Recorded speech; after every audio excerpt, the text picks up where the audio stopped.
Besi-besi di halte Transjakarta BNN temporer raib dicuri orang-orang yang tidak bertanggung jawab, serta fenomena kawin kontrak di kawasan Puncak dan beberapa informasi serta isu metropolitan lainnya.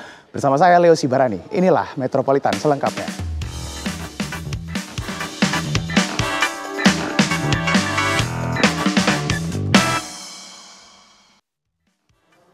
Sebuah pemandangan pilu tersaji di ruas Jalan Ledjen MT Haryono, Cawang, Jakarta Timur.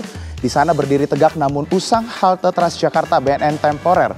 Dulunya ramai dan menjadi nadi transportasi bagi ribuan penumpang, kini halte sepi, kotor dan menyisakan cerita miris tentang aset publik yang terbengkalai dan menjadi sasaran empuk tangan bagi yang jahil.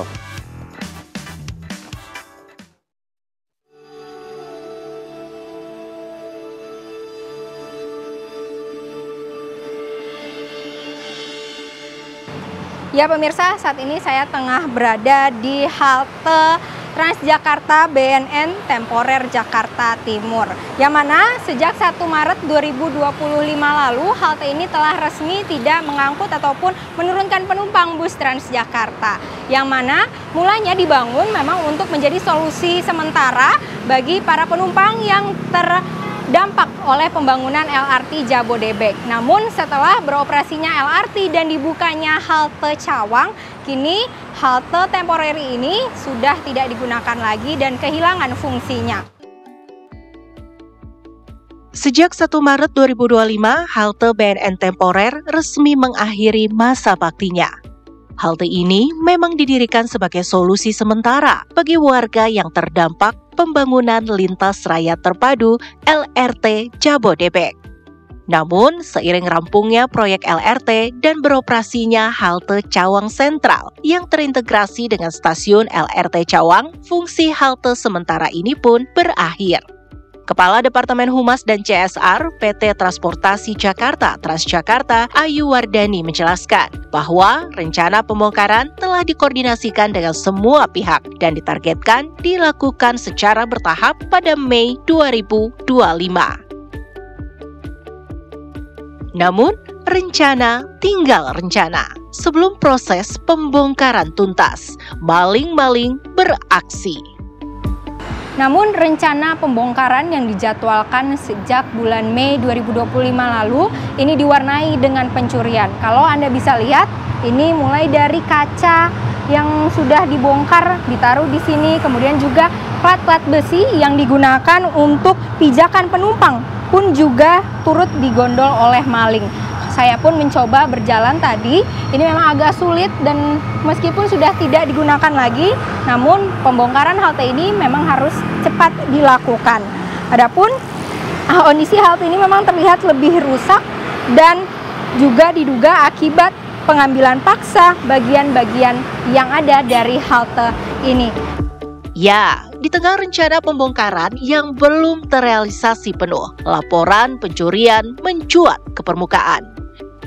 Bagian-bagian vital dari halte, khususnya pelat-pelat besi yang dulu menjadi pijakan penumpang, kini raib. Bekas-bekas las yang rusak dan lubang menganga pada struktur lantai menjadi bukti nyata aksi pencurian. Pengamatan di lapangan menunjukkan kondisi halte yang semakin memprihatinkan. Selain pelat besi yang hilang, beberapa bagian lain juga terlihat rusak dan tak terawat. Warga sekitar pun merasakan dampaknya. Ya udah nggak ada lama penunggunya, lebih baik sih dihancurin aja dari sayang itu buat orang jalan. Ya itu sih orang yang lagi BU aja. Ya, yang lagi BU mungkin lagi maling besi jadinya dijual. Iya, saya kaget aja kan ngelihat itu udah pada bolong begitu, cuman kaget. Emang sih kalau ini emang yang ngambil-ngambil itu juga saya nggak tahu. Setiap keluar kan saya lewat situ, memang udah pada bolong. Kalau warga kan sini memang udah nggak ada warga, cuman saya sendiri. Ya kalau yang lain saya nggak tahu deh. Tapi menurut orang-orang bilang sih kayaknya mendingan dibongkar aja itu biar kelihatannya rapi, bersih gitu ya. Ganggu banget sih Kak. Pertama kalau orang jalan nih kalau udah mau maghrib itu kan gelap banget, jadi bisa buat kayak orang kejahatan atau gimana karena udah nggak ada lampu kan di situ. Terus udah gitu kadang-kadang orang juga suka buang sampah di situ. Jadinya tuh ngeganggu banget. Besinya kan banyak yang bolong ya. Pernah ngeliat? Pernah, paling pas lagi mau pagi aja, kayak salah satu kayak tukang pulung, terus kayak apa sih, kayak orang iseng gitu, kayak semacam kayak preman gitu, ada memang. Pelajaran dari halte BNN temporer ini sangat berharga. Pengelolaan fasilitas publik tidak hanya berakhir saat pembangunannya selesai atau fungsinya berakhir. Dibutuhkan perencanaan yang matang, pengawasan yang ketat, dan tindakan cepat untuk pembongkaran atau pemanfaatan kembali agar aset-aset negara tidak berakhir menjadi hal yang merugikan dan memancing tindak kejahatan. Semoga saja insiden di halte BNN ini menjadi momentum untuk perbaikan tata kelola aset publik di Jakarta. Dari Jakarta, Rizka Sasabila, Dimas Ramadan, TV One mengabarkan.